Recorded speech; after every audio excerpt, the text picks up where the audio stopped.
വാ.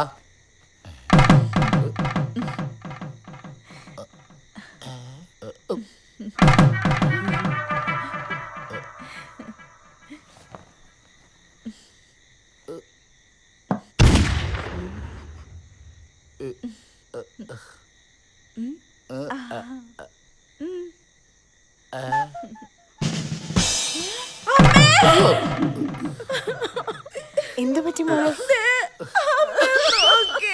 സത്യമായിട്ടും ഇന്ദു ആന്ന് കരുതിയിട്ടാ. നിനക്കെങ്കിലും വാ തുറന്നു പറഞ്ഞുകൂടായിരുന്നു നീ ഇന്ദു അല്ലാന്ന്. അതെ. അതിന് വാ തുറക്കാൻ സമ്മതിച്ചിട്ട് വേണ്ടേ? ആദ്യം ഞാൻ വാ പൊത്തിയത്, പിന്നെ വിട്ടായിരുന്നു. ഞാൻ ചേട്ടന് കൊടുക്കാനുള്ള പാലെടുക്കാൻ വേണ്ടി പോയതാ. ഒരു 5 മിനിറ്റ് അല്ലേ ആയുള്ളൂ ഞാൻ പോയിട്ട്. വേറെ 5 മിനിറ്റ്. എന്നാലും എന്റെ അളിയാ ഇത്ര ആക്രമണം വേണ്ടായിരുന്നു.